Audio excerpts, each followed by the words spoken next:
All right, everybody, question time. Look at this mess. This is, maybe was, my Arrma Kraton 6S. It has been beaten and abused. If you've watched the channel, you know that I've done all sorts of just ridiculous stuff with it. And it is sad. Look at this state that we're in here. I mean, shocks are dead.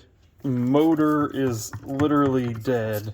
ESC is, I don't know. I think the ESC might work. I think the servo might work. It does have some nice upgrades on it overall, but otherwise, man, there are just some parts that can come off. I don't even remember the last time I drove it and the nasty, nasty shape that I've left this thing in. But I mean, everything's worn out. Like every junction, everything. If you look at this, even the shock mounting right here. Look at that. Even that. I mean, everything's loose. Everything's worn out.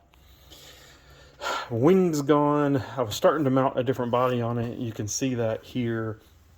I just don't know what to do with this thing. Like, do I spend all the time and money to fix this thing up, or is it just done? Like, is it done? Do I need to take off a couple good bits, maybe give them out to some folks that could use a couple parts from a Kraton and just get rid of it?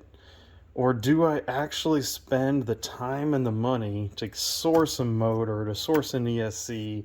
It doesn't have a controller or a receiver with it. It doesn't have a body. I think I still have the tires around here somewhere, so I could at least put stock Kraton tires back on it. Is it worth it to fix this up and try to get it running, or do I scrap it? That's the question. I want to know your thoughts. Let me know down in the comments. What do you think? What should I do with it? Does it live? Does it die? What should I do? So short, super quick live video. Let me know your thoughts. Thanks, folks. Talk to you later.